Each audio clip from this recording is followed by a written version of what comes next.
Facebook, Kate, and we let everybody in. All righty. So how are you today? I am having a good day. Today's a good day, which honestly, we had for those of you that are joining us, Ron and I had a chance to get caught up here. You're wearing my mask. I am wearing your mask. Thank you so much. Wait. Oh, this is awesome. Hold on, wait till I put it on again then if you're going to go. Here we go. Oh, there we go. So we're matching. So yeah, this, everything, sorry, I have to find my. I put mine on the wrong way around, have I? Oh, I should have gone the other way. There you Let's see. see, and the nice thing, Ronan, if you pull on the sides tighter, it fits better right here. Okay. So I think I put it on upside down. I think I put it on upside down. So I should have put this. Nice thing. So when you're out and about, I even will do it like this sometimes so I can breathe a little bit better, or I just hang it right here like this. So if you're going into somewhere to eat dinner or whatever, you can wear it out and then you can just rest it here when you're eating your meal and then put it straight back on. And Howard uses it as a bib. Okay. So talk to us before we get into what's happening in Arizona and all that sort of stuff. Talk to us about the mask and what you did with these and how this came about. Well, that's a bonus. So when this all first started, I looked at the situation like, what could I do to help?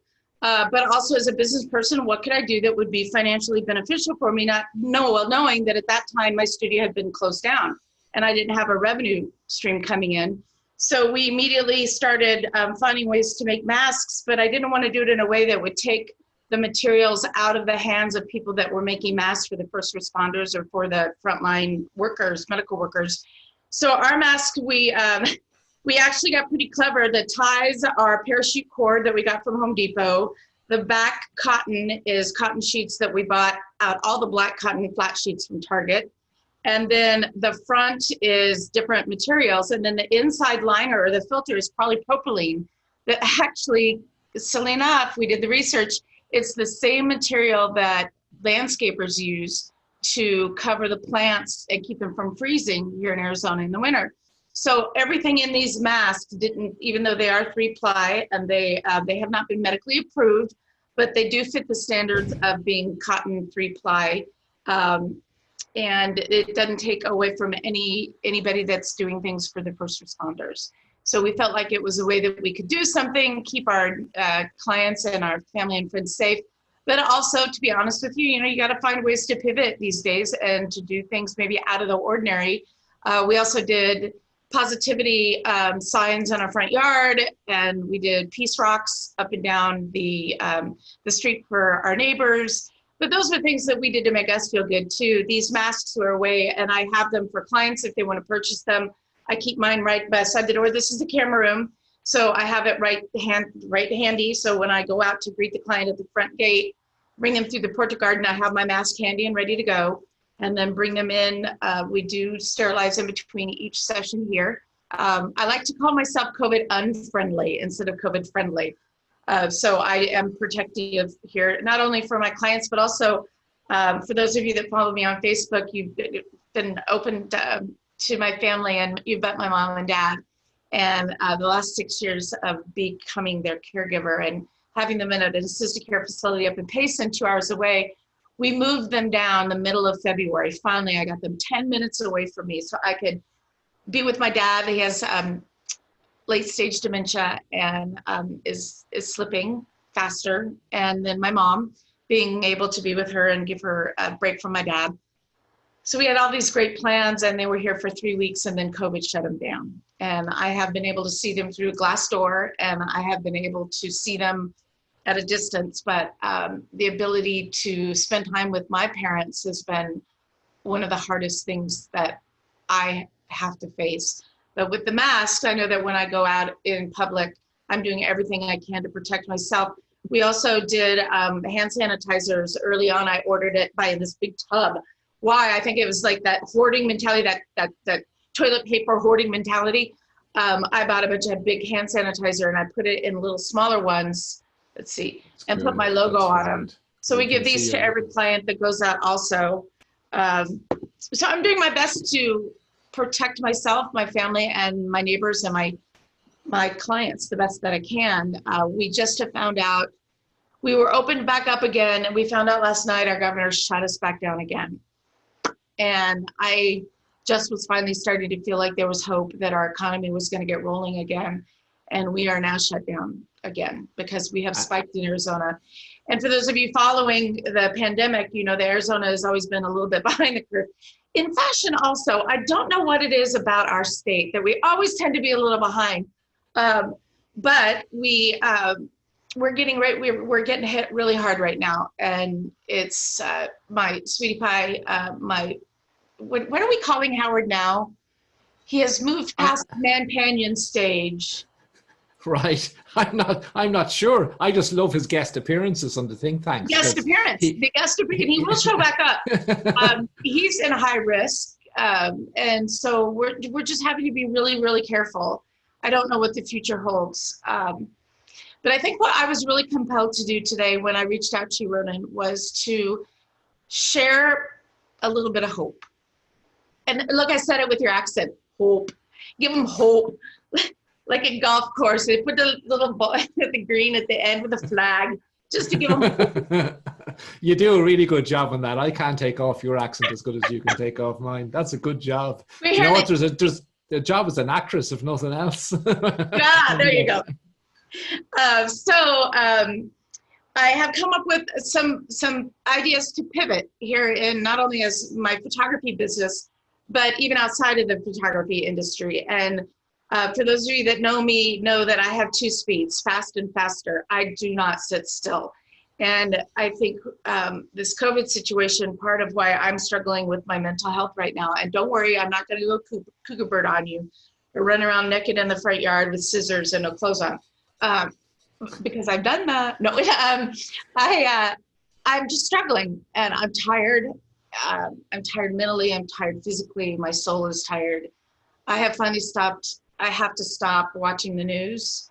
I'm trying to form new habits. I'm trying to start my day in gratitude with a gratitude chalkboard that I write a new word every morning and I take a picture of it. But then just things around here in the portrait garden, I've been planting a lot. I've been trying to find things that have an end result. And I think that's why we as photographers, or me anyway, I'm struggling as an A-type personality. I need to be in charge of everything, and I need to know that I got everything all lined up. And COVID has thrown me on my ass because it's also unknown and it is all out of my hands. I can't control this situation. And I'm sure there are a lot of you out there that are watching this going, well, yeah, pick me. I'm in line with you. Well, welcome, sisters and brothers. You're not the only one that's really struggling right now with this, not being able to control things and being tired and being unsure and being scared. And my advice is to just wake up and to wake up with, to try something new every day and fight to get up and think positively and reach out to those of your friends that may always seem to wear that superhero cape, that may just need that phone call that day. Because some of those of us that are seem really, really strong, or maybe some of the ones that are struggling the most right now, because being strong is what we do best. And it's hard to be strong this long. Wow, I did not mean for it to go like that. No, that's okay. That's okay, because you know it's something that people are really struggling with, and sometimes we don't want to show our vulnerability, right? We sort of hide and stuff. But I've been involved with something with Damien McKilligoody, I think, who you've met in one of the talks in the UK about photography without frontiers. So our health system's completely different in the UK, and ours in Ireland is even different in the UK. But in the UK, the NHS, it's very much everyone is entitled to free healthcare as part of the tax system, so that you don't have to pay insurance to get access to the healthcare. And in that way, the healthcare and frontline people, you know, they're held in the same esteem as a lot of charities in the US, like Feed America and stuff like that. So there's that feeling within society around that. But we got involved in trying to raise money with the photography industry, and where people made a donation. I followed that, yeah. And the money, some of the money that has been spent is actually closely linked to two of the things you've talked about today. And one is, they use the money, not just from what we raised, but obviously a lot more of the money, to build wobble rooms for nurses and doctors and healthcare workers. And the wobble room is a room you can go into on your own and just shout and scream or run around naked. Wait, and what is the room called? The wobble room. Wobble? Yeah, wobble, as in wobble is sort of being, what's the word I'm looking for? Like a weeble wobble, like out of balance? Exactly, out of balance, that's it. So we they call have them in wobble America. rooms. They're called weeble wobbles. And they right. go, yeah, okay. Okay, so there are wobble rooms that you can go in as a healthcare worker and just scream or shout or run around naked or whatever you need to do to get sane again, or to help you just let rid of the anxiety and everything else, the stress. And that's the other brilliant. thing, and the other thing that the money has been used for, not just our money, but all the money that's been raised for NHS charities, is they've bought iPads so that people who are in hospital and can't be with their parents or their loved ones, where they can connect on an iPad while they're in the hospital. And, you know, and that connects with something you said about, you know, connecting with your parents and how difficult it is. And I'm sure it may be different in America, but in the UK, if you're in the hospital, there's not necessarily an iPad available to you, you know, and there's people in there who don't have iPads or to connect and stuff like that. So, you know, isn't it lovely to see humanity coming back in, you know, because a lot of you talk about it's about what's really important in life, you know, it's our relationships and looking after people and all that. So I think that's a great segue for me, because one of the things that I am in the process of it's ready, but I will launch it. It's ready to launch it until now we're shut back down again. Is it's a program that I have that I like to teach to fellow photographers if anybody's interested. It's finding a silver lining and not dealing with, that's the way I think of it, in photographing the golden agers. You know, I think that to me, the golden agers is a term I use lovingly because it fits the category of my parents. They're in their golden age of time. They're in the golden light of their lives. And this is what they're dealing with. And it's heartbreaking. For me, it's hard on them. But the legacy component of what we do as photographers is something that I don't take foolishly or lightly, because I'm experiencing these things with my parents.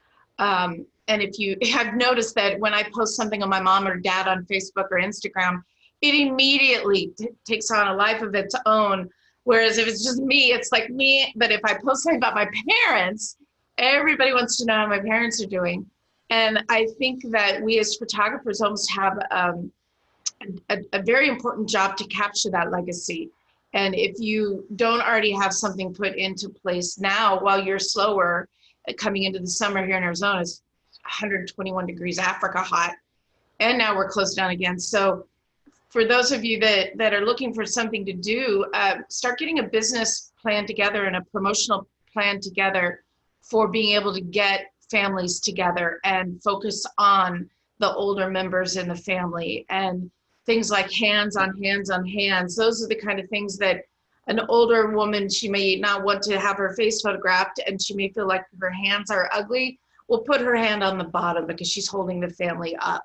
There's ways to capture these images that are heartwarming, but they mean something. And I treasure and my parents are still with me, but I treasure those images already because I can't feel my dad's hand right now. I have the memory and I have the photos from earlier in our relationship.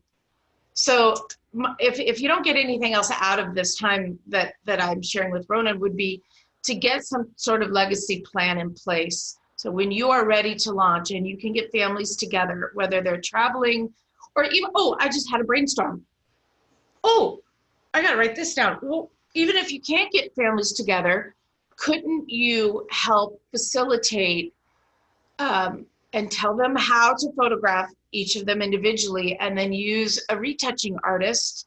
I know I don't have these skills, but I would outsource it, like to Rubuku, who does great work, and create a collage of family portraits. So you can't all be together now because of COVID, but have somebody create the now together for a family. This is brilliant stuff. Is anybody writing this down? That's brilliant stuff, you know? You could guide them easily enough. It doesn't have to be studio lighting. It doesn't have to be perfect.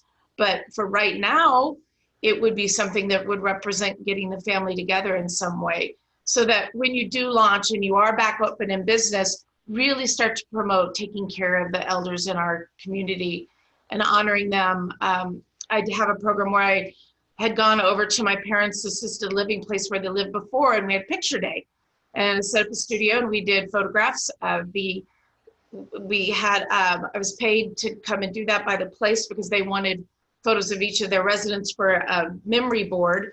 But then also I had the opportunity to sell those images to the residents' families. So assisted care facilities, most all of them are really, it's scary for them right now. So you wouldn't be able to do it now, but it's something to be ready for. And I know that the people in those assisted living homes would love to be able to share an updated photo of them with their loved ones. So tap into the golden agers. Could we just deep dive a little bit into that if we could, Kay, for a minute? So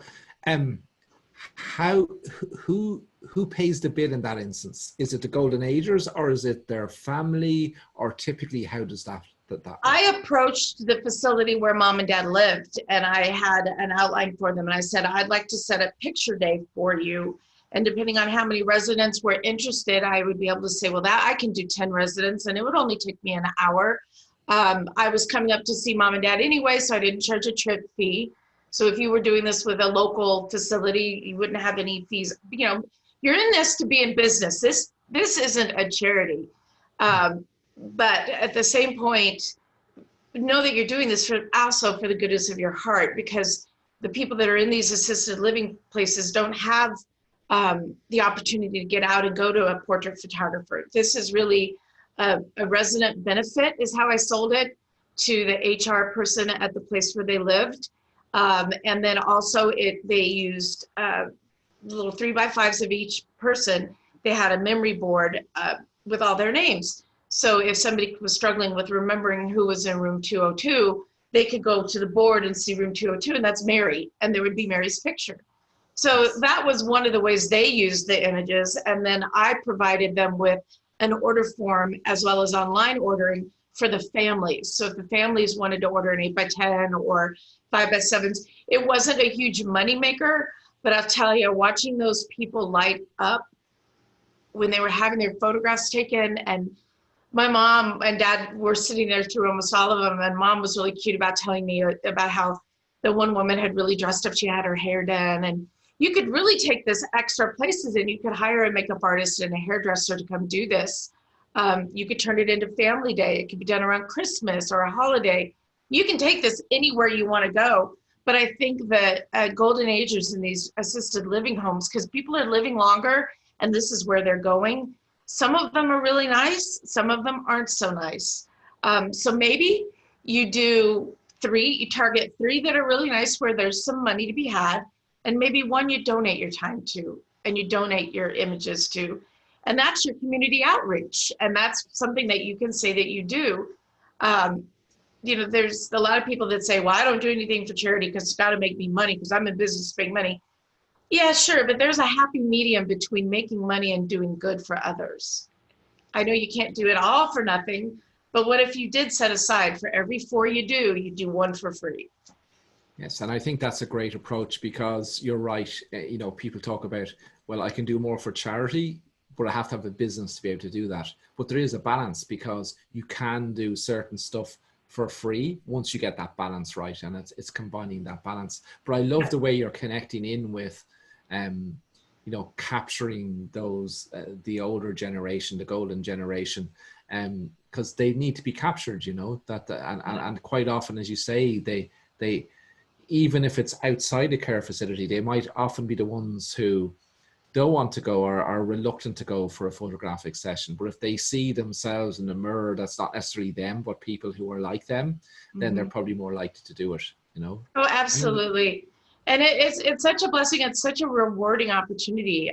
We had actually, the program that I just spoke of, I was ready to present it to the place they are now, because it's a big facility. There's it's a big campus. There's assisted living, there's independent living, there's memory care. So then COVID hit. So all of that's, you know, they're more worried about keeping their residents alive. than they are about this. So when this settles in, I will reapproach that. But I think that, and I'm happy to sit and maybe do a group chat at a later date about how people can launch this. I think if there's enough interest, I could certainly hold that, follow up on that. Another charity thing that we did that I wanted to talk about, because it's fairly easy to do, and it doesn't involve a lot of face-to-face. It's a pet program, and I borrowed the concept from Jed and Vicky Topher years ago. Changed the name, changed a few things of it, but I've carried it on. We took a break from a couple of years because the place we were working with, things just didn't work out, but I found a new company, and it's Home for Good, F-U-R-R, good. It's a no-kill shelter. It happens to be right around the corner. And so Paws for Cause, P-F-A-C, Paws being P-A-U-S, Paws, not Paws, but Paws, it was in a lot of the logos. It was a compliment, it's a fundraiser, we called it, versus a fundraiser. So we weren't asking there to be an exchange of revenue. It was more of awareness of Home for Good. So it went out in all of my e-newsletters. Oh, and by the way, if you're not doing a newsletter, you are missing the boat, especially right now. So I strongly urge you, whether it's through PhotoBiz or whatever company you do your e-newsletters through, make sure that you follow up with an e-newsletter. That's huge. Whole nother topic of conversation, but that's the way I get all this information out to my clients, not so much through Facebook, but through the e-newsletter.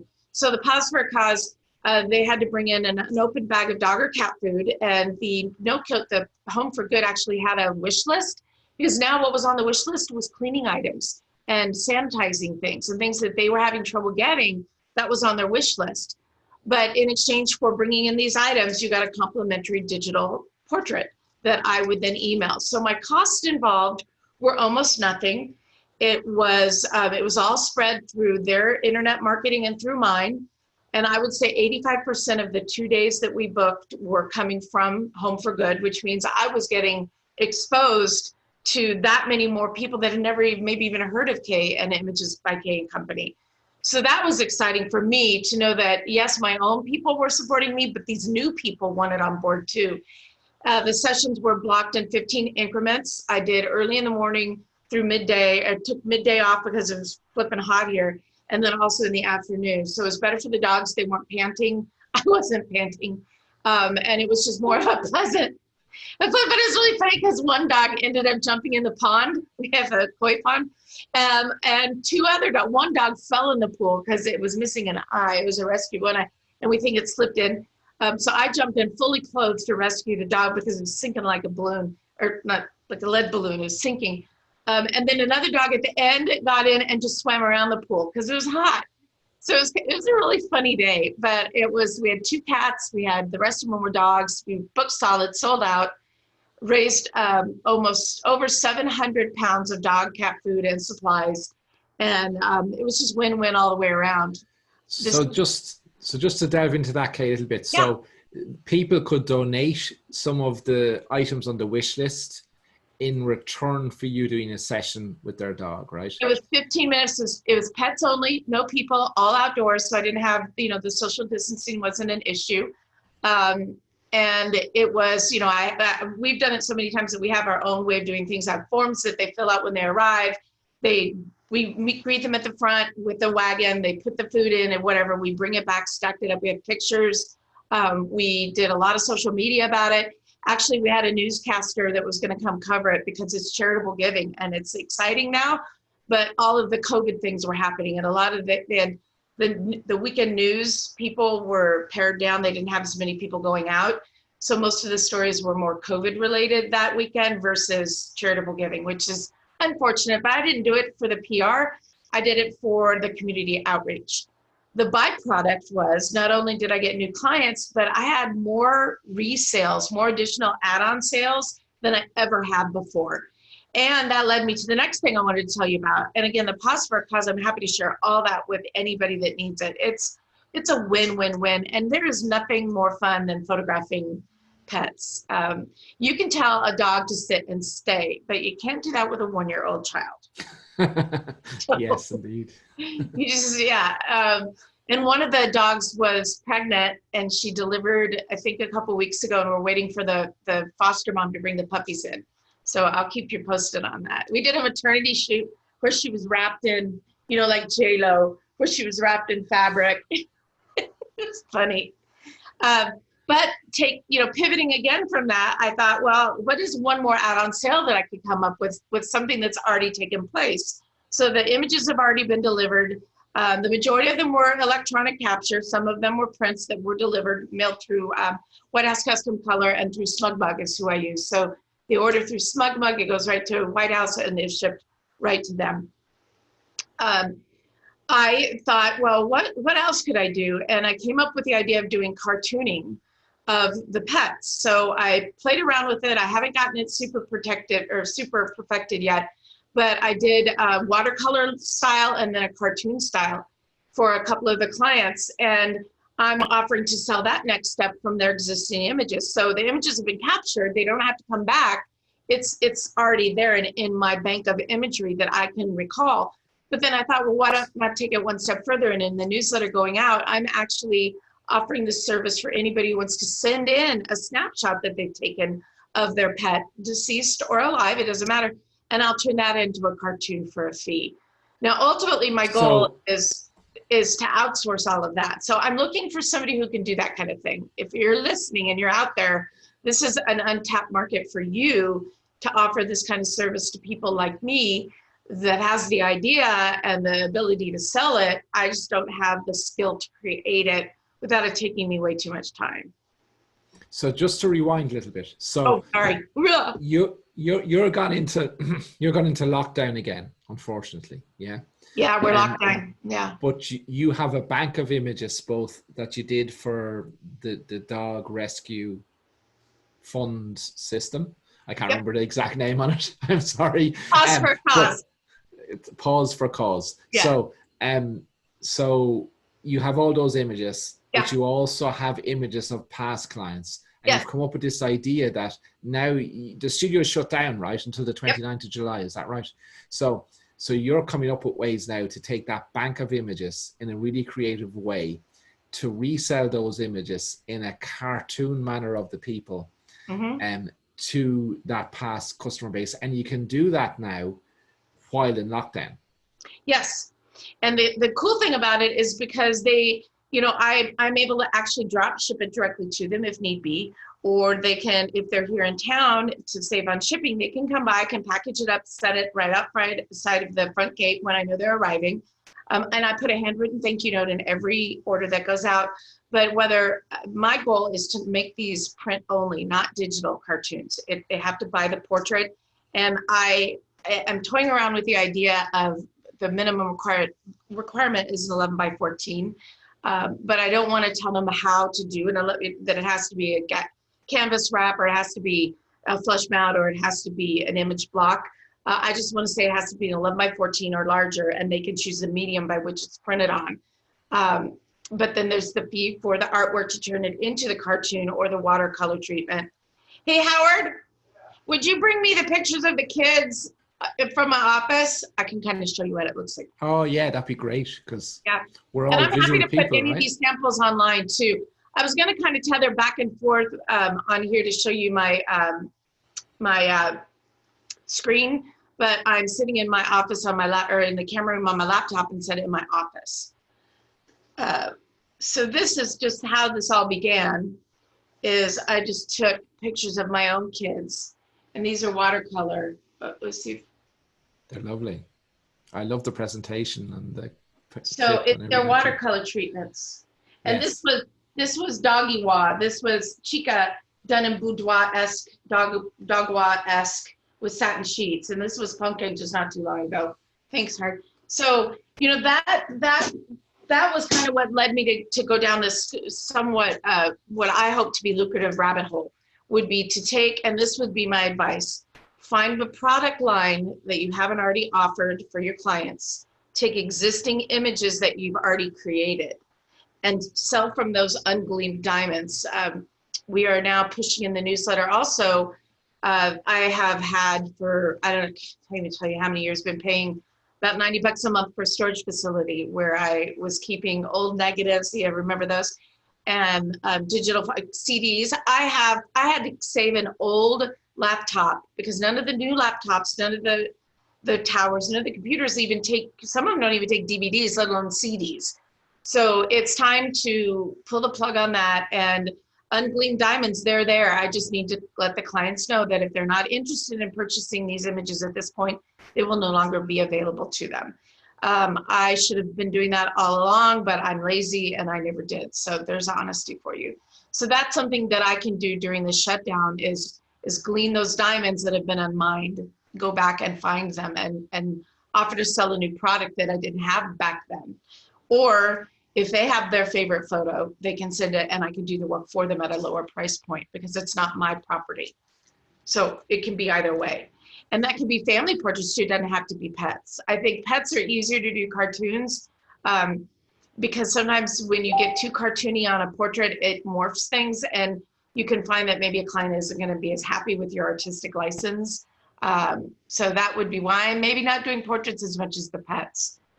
But that has been something that I think is a positive shift, pivot for additional revenue streams. I also did something that's kind of crazy. I am involved in a Zoom or in a leads organization, and it meets every Thursday morning at 7 o'clock in the morning. I've been a member for 15 years. So we're doing the calls now via Zoom. And these are one person per category. So there's only one photographer, there's only one lawyer. And most of them have been, because it's been around for so long, these are the heavy hitters here in Arizona. Like I will die before I leave this group. It's pretty sick to get in. And once you're in, you don't want to leave. But some of these executives, they're doing these Zoom calls from their home offices and the backgrounds look terrible and the lighting is terrible, or they're using their phones and they're shooting up their noses. And so I put together an idea of if they send me their logo, I create like what you've got now, Ronan. You've got your beach scene with your 3XM and your Think Tank above you, those logos. So I offered to do like a step and repeat banner where it's their logo over and over and over and over across behind them as a virtual background. And then I do that flipped where they don't have to mirror it. Because if you have a logo, you have to mirror it, which means you are flipped also. So your part's on the wrong side. So by making your logo backwards and not flipping it on Zoom, then it's straight. Even though it looks backward to you, it's straight to the viewer. Boy, try explaining that to an executive. But they, that as well as a logo for their profile photo. So when they leave the room, but when they leave the camera, if they're doing something else, their logo pops up for their profile. And so I sold that as a kit, and I included my time helping them set it up, where I would actually zoom in with them and share screen and show them how to set it up. And I charge, I can tell you, for Arizona, I charge $145 for that service. It took me, I actually have a buddy of mine now creating an action item to load those logos and create the banners. And I'm not proficient, but I was able to do it in a few minutes anyway. But he's working on an action item to create this whole packet.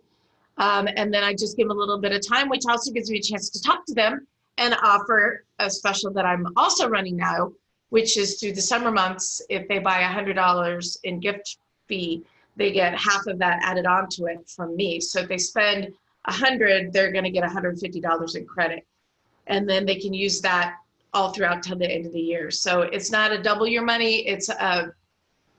I don't know how to figure out how to word it, but I can talk them through it, and they're captive. So now I'm taking my executive logo branded concept, making money, and giving them the one-on-one elevator pitch about doing family portraits.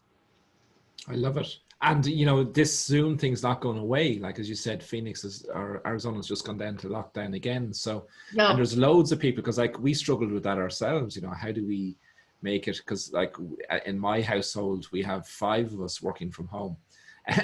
So we're everywhere from the kitchen table. I've taken over the sitting room. There's somebody in the laundry room. There's somebody in their bedroom. Where's your wobble room? Yeah, I know. This is my wobble room, I think. I'm having my wobble with you now.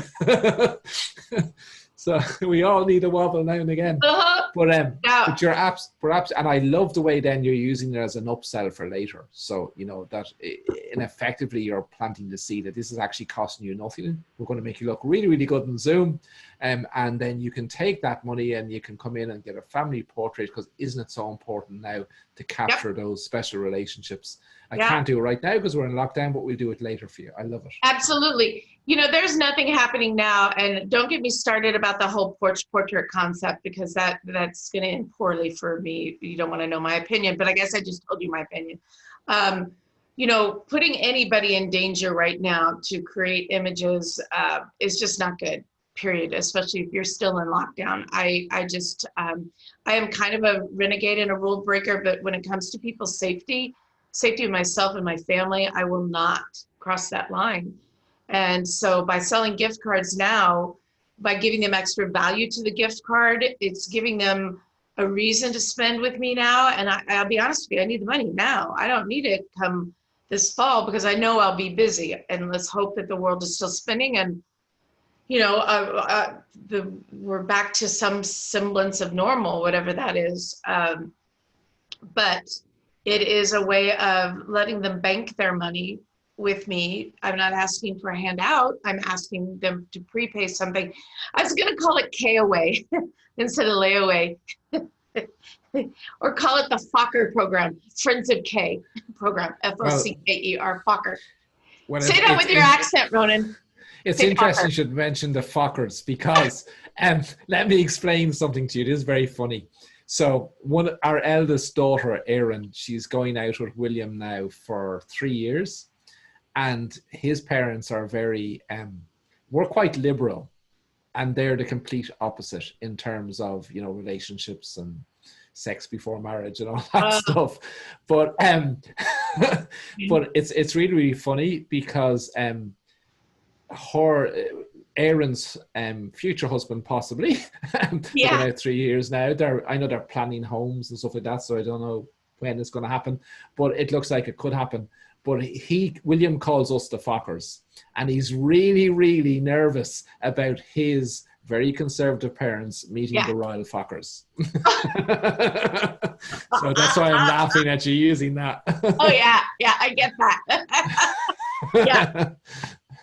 So you get the Fokker discount. I understand where you're coming from on that. That's great. That's great. I think my family were more like the Fokkers. So come here, tell us about the so you did work in the garden to prepare for portraits, right? Is that right? Yes, I've been working. I am, ironically, my path, my journey has been very interesting, and I think that I'm in a position, unlike many photographers, that my journey has led me back home. I started right out of college, got married to my college sweetheart. He was a photographer, and we started a 1-hour film processing lab. Literally, the equipment arrived when we were on our honeymoon. It was happening all at one time. And we owned the lab, and then started a studio in the back of the lab, and then expanded, put in a studio next to the lab, expanded again with the studio down at the end of the mini mall, sold the lab a couple of times, and then ended up getting rid of that, and we were working out of a larger space. Went through a divorce, still worked together. Actually, we worked together for 2 years, and people didn't even know we had been divorced. And he remarried, and things were fine until she wanted to kind of get involved in the business. And at that point, it was time to let go. So we split the business, and I went off on my own. And I had about that time, I was deciding whether I was going to move my studio into my home. Land became available, and I had the chance to build a building. And I got the bank to loan me an exorbitant amount of money. And what idiots. And I built a 3,000 square foot studio inside of a 9,000 square foot building. So at the time, they were office condos that were all the rage. And so I did that, and basically, put in the floor, the ceiling. I got a roof and 3 walls. I had to do the interior. Anyway, it was built like building a building from ground up. And it was beautiful. It was swank. I even had a chandelier. It was amazing. I loved it. It was big. It was beautiful. It had all the bells and whistles. And I went through some life changes personally, a breakup, a heartache. And some personal issues, and '08 hit at the same time that all that hit, and our industry just dropped. I mean, the bottom fell out. And the majority of my clients here in Arizona were the people that got hit the hardest, like the commercial land developers and the people that I went from, 800 Christmas cards a year to not even having them come at all. It was literally in a very short amount of time, the industry just fried up for us. And I made the decision at that point to leave the studio, the commercial space, and bring my business home. No more employees. I cultivated this right here used to be the den. Put in hardwood flooring, filled in some windows, and this is the camera room. Turned a back bedroom into a changing suite. The whole south wing of the house is actually studio. It's closed off by a door. And then I have an office on this side. And then they enter through the portrait garden, and they don't ever come through my front door. So you never see my living room. My bedroom's on the other wing. And actually the house it's a split tea house, so it was made perfectly for this scenario. So here I've come since 1985, and it's 2020. That's how many years in business? 35 years? Yes. I'm freaking old. Yeah, that's a long time. So I've seen a lot, and I've worked with a husband. I've worked in a mini mall. I've worked by myself. I've built a building. I've had employees. I've worked alone. And in all of this time, through all of these different scenarios, I am happier now than I've ever been. I'm making more than I ever did before, because my overhead is lower. I don't have an $8,000 a month mortgage payment on a building and a mortgage payment here at home. And Kay, there's, you probably know I'm a Profit First coach as well. And this is something we see all the time. And I've made this mistake myself in business too, where, turnover is vanity, profit's sanity, and cash flow is reality. And often we chase the sale thinking the profit will come, but it doesn't. And it's about building your business up from what am I going to pay myself, and working through then what am I going to run my business on, and making sure I'm taking my profit first. So you're right. You're absolutely right that we do get consumed sometimes by chasing that revenue number, thinking the profit will come. Absolutely. And I think a lot of it too is bigger isn't always better. Yes. And a lot of people who build businesses, and I've been there in the past, where I've had bigger businesses than we are now, and you work harder, but you actually don't earn any more as the owner. No. No, and I found I was working my hiney off to support 2 employees, and I wasn't taking a salary, and I was getting deeper and deeper into personal debt while the business was thriving. But so, yeah, I get it. But I think I now understand why sometimes when I would be teaching on platform, I would have people ask me, well, you don't know what it's like because you don't work from your house, you work out of the studio. And I now understand what they may have thought their roadblock was, but I'm here to say now, no roadblocky. If you're working from your home right now, you've got a leg up on everybody there, because your overhead is not as big as some of these people that are running a full, I can't imagine what my life would be like right now if I still had that space. I'd be dead. So, okay, can we go back to? Yeah, sorry. Wow, what tangent. Excuse me. Can we go back to 2008? Yeah. So you mentioned at the time then that a lot of your clients, your ideal clients, were developers and big builders and stuff, and that just went whack, and the 800 Christmas cards went to zero, and there was no business left. Did that change your strategy about making sure your clients come from different walks or professions in life, or did that cause you to readjust who is your ideal client and make sure that they come from different backgrounds in case this happens again? Or no, honestly, sorry. I wish the wise answer would have been yes. Okay. But the truth of it was that I just continued with business as usual, and I never lowered my prices. I rode out the storm, and I know that some clients my goal was to always have created such a relationship with them that maybe they don't come every year, but they still would come back. And maybe they don't buy 800 Christmas cards, but they would still come back. And I think that by providing always, these were always my core strengths, a positive, happy experience at a fair and reasonable price in a timely, fashionable manner, and doing it in a way that they were paying for the experience and not just the product. And by being a good person, I guess that's 5. And by staying in communication with them. That is what I think, staying true to those core values is what got me through then. And I believe that's what's going to get me through now. Not being maybe as lazy, it's made me realize, and I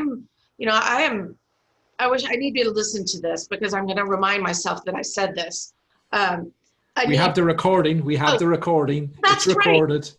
Wait, how do I look? No. And I actually put on perfume for you this morning, and then I realized you can't smell it. I can smell it here. I can smell it here. It's lovely.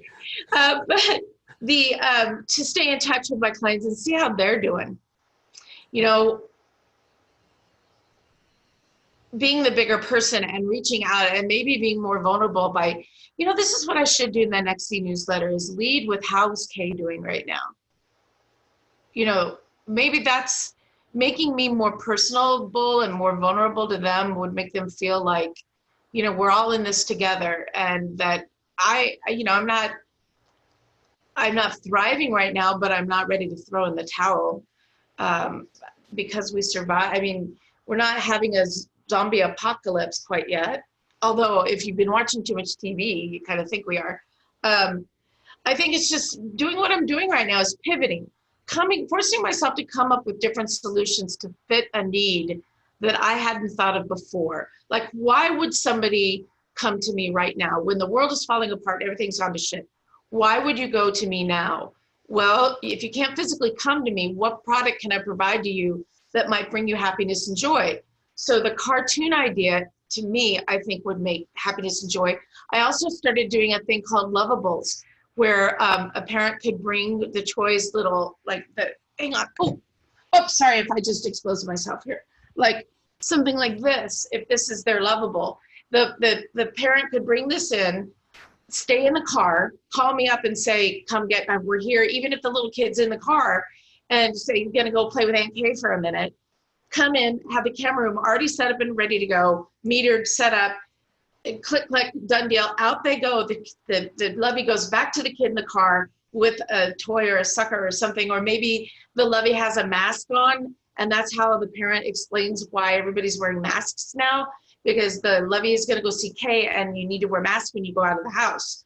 And here the lovey comes back, safe and sound, here's the mask, take the mask off, lovey is safe and sound and back in the car. And then those images at 11 by 14 or larger are made available on a standout product from White House because it's very economical. And that's something then that I'm able to deliver, leave at their front desk or leave front desk at their front door. And then the little child has their lovey on their wall forever. Like, love me, keep me, photograph me, keep me forever is one of the taglines. And that's a happy thing that is a current session, but it doesn't involve face-to-face. It's just a passing of the lovey, and I wear a mask when I go out. And that's something positive. That's a positive thing a parent could do for a child right now. So I guess, Ronan, the long and the short of it is, it's my job to come up with these ideas right now. And if I can rely on people from across the world via you to help throw in another few extra ideas, I don't know, we're all in this together. And if we raise the level of the water of the lake, all of our boats are going to float better. And there is nothing, I have no magical secret. I am just me that thinks a little crazy and now has white hair and thinks unicorns are real. And my spirit animal is a narwhal whale because they're the unicorns of the sea. And I'm painting pots because they make me happy. And, I'm in this world of trying to just be happy because everything else around us is just not. Wow, that was crazy. So, I'm a little cray-cray. That's all right. I think we're all the same, Kay. I think, we've never been in this situation before, and it is stressful for everybody, and it is trying. And just talking about these things can help so many people, you know, including ourselves. Yeah, we're helping each other here too. But I have something you've done that sort of mightn't be obvious to everybody, but it's one of the first things in marketing. Is a lot of people don't build up email lists to be able to do a newsletter, to be able to stay in contact, you know, and you're obviously doing that, and you're saying it as if in some ways because you're used to it and you've been a good marketeer and you've collected these email addresses. You know, that's one key thing we can learn out of this too. Yeah, we've got to capture contacts for our clients so that we can communicate, because the businesses who have that ability are the ones that will bounce back quickest too. Yeah, and I've been lazy on that one too, I'll admit to you. But I can't tell you enough. I mean, I have a 3% unsubscribe rate, which is really low. And the company I use for my e-newsletter is Fire Drum Marketing here in Arizona. I always go local first when I can, and he's in this leads group with me. So they do my e-newsletter through them. My website is hosted through PhotoBiz, and they also have a great e-newsletter program. But at one point I was doing it every month, and then I backed off a little bit because my bounce back rate was getting a little high. But now I'm going to go back to once a month, because I am doing other things like I'm doing image. I just started doing this. This is a great idea. So I just started doing this. I'm so excited about it. So I'm actually taking my favorite image for the reveal and making it look like a magazine cover. And that's the way it's being revealed, is looking like a Cosmo magazine cover. And I did it with my tweens last year, and the tweens loved it. And then I thought, well, why aren't I doing that for some of my executives? And it's called Image. It's Imagine Your Image. And that was my old tagline years and years ago. That's what the front of the magazine cover looks like. So I'm going to start putting those on the newsletter. I'm just going to start doing that more and more and more to touch these people more and more. Let them know I'm here. Let them know I'm okay. And I think that was something that you said when we first started these 3,000 years ago. Yeah, it feels like that, doesn't it? Yeah, doesn't it? Is that you had said the importance of letting your clients know you're okay and that you are still here. I think that was you. It was in that first call. I don't know. It may have been Mary Fistela. She's brilliant. But letting them know you're still here and that you're okay, and showing them, I mean, if you follow me on Instagram, you're going to see my dogs. You're going to find out that I dress my dogs funny, and you're going to see that I have different color hair all the time. You're going to see Howard and the garden and things that make me me, as well as business images. So I'm trying to think if there was one other thing I wanted to make sure that the golden ages we talked about, the diamonds being left unmined, the community service with Pause for a Cause or the golden agers, the cartoon characters, the Zoom logo idea, which I think, again, brilliant for your corporate people. And the lovies, the lovables, photographing your client's child's special friends. I think all of that's going to keep me pretty busy, and that doesn't even take into consideration the work that I've done before we got shut down again. And this is the thing that really sucks for me, is that because I have the portrait garden, I can do safe distancing here, and I could have done it all along, but I still adhere to, if the governor says we're shut down, we're shut down. But now it's 121 degrees Africa hot in Arizona. So even if in the shade, it's still hot. So I'm coming into normally what would be a slow season anyway. And I don't know, I don't have all the answers, but I'm trying to figure it out one day at a time. I think, Kay, that's all any of us can do. And I think you're an inspiration, and you're so creative and coming up with so many different ideas. We've one or two questions. So somebody's asking, is your lead group, is that BNI by any chance? No, it's not. It's not a BNI. I've never been a big fan. It's like that, but it's not. I tried some of the BNIs, and it just wasn't a good fit for me. But I tell you what I do want to look into is realtors. Now you can, in '08, this is what happened in Arizona. '08 hit, and you could either throw a rock and hit a photographer or a realtor. Well, photographers, I don't think are gonna, in Arizona anyway, I don't see there being an influx of people picking up cameras because social distancing is keeping that from happening. But my photographing realtors, I'm getting calls almost daily on that. So there's gonna be a lot of realtors out there. So I think I'm gonna look into joining as a vendor, one of the local realtors associations. And I want probably, nothing against men, Ronan, I love you, I love men. But I would rather specialize in photographing women because that's my core strength and that's what I'm really good at is women executives in power. That's a whole nother branding opportunity that I'm working on. Very good. And Barbara asks, of all the things and locations, what's your favorite? I think you're saying, you've already told us that, right? That working from home has turned out to be your favorite now. Yeah, it has. And you know what's really interesting, Barbara, right? Is yes. that I'm a native here in Arizona, and I have been in business, like I said, since 1985. So I even have some clients that I photographed them as babies, and now they're having babies. And there's going to be a time when I'm going to be photographing those babies, hopefully, you know, knock on wood. But I've had clients that have followed me through all these things, through the divorce, through the additional business, through the build out, through the move home, through the breakups. They stayed with me all these years, and they have said that of all of the places, they like this one the best. And one of them said, and it's because you're the happiest here. They knew my heart was here and that I was happier here. And the place, the chandelier studio, the big commercial space with all the bells and whistles, she said that place was intimidating to her. And I had the big, huge screen for the projection. I mean, it was the shiz. It really was. I was really proud of it. But that didn't make it the best for me, and that didn't make it the best for my clients. So I hope that answered your question. Yeah, no, I think it does. And I think it's a wonderful answer. Yeah, and I even had a CEO from Robeson Community. Mr. Robeson was here. I'm not dropping names, but I guess I kind of did. He came in, and he's been with me for years. And he walked around through Portrait Garden, and he said, "You know, kid," he goes, "I like this place. You did good." And this is coming from, if you're in Arizona, you know who this man is. It was quite a compliment because he felt like this was an upgrade from where I was. And I, in my mind, looked at it from the reverse. So yes, that's brilliant. That's brilliant. So is Howard going to say hello to us today? Howard! Come on in and say hello to everybody, Howard. Bring the kids. So anyway, I am an open book. I don't hide anything.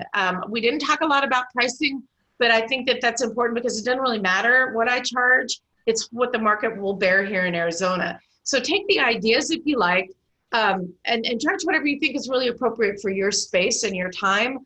But get off your butt and do these things, you guys. I mean, if I can wake up every morning mentally and spiritually and soulfully tired, but I'm still getting up, then you can get up too. Get up, just get up, just get up. And this is why we get up. Come here, come on. Oh, well, that went well. Anyway, that was my firstborn. Say hi, Howard, while we're writing things down. Come here. Hi, Howard. Hello. What's the name? Pumpkin. Punky? Pumpkin, not pumpkin. Pumpkin. That's what my dad calls me. So when I got her, we rescued her as a puppy. I called her Pumpkin. Very good. Yeah, she's the firstborn, and then the secondborn is a Chihuahua, right. And she is mean. Do they get on well together?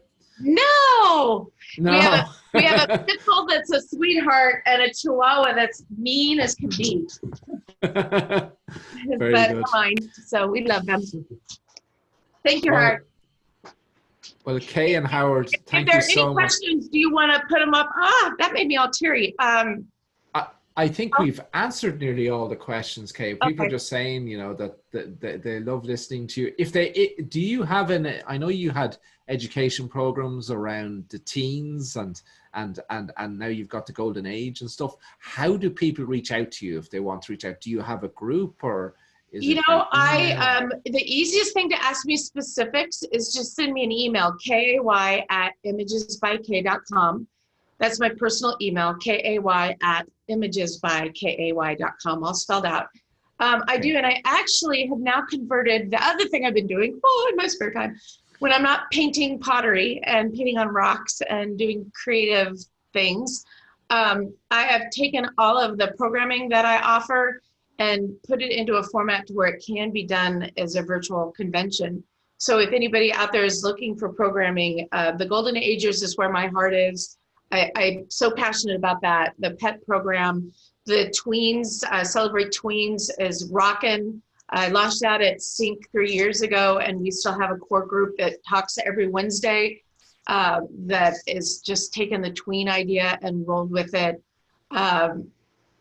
I don't do a whole lot of high school seniors. That's not my strength. I photograph them, but that's not my passion. But photographing women in power is my other woo-woo right now. I mean, I am really goal-driven towards that as well.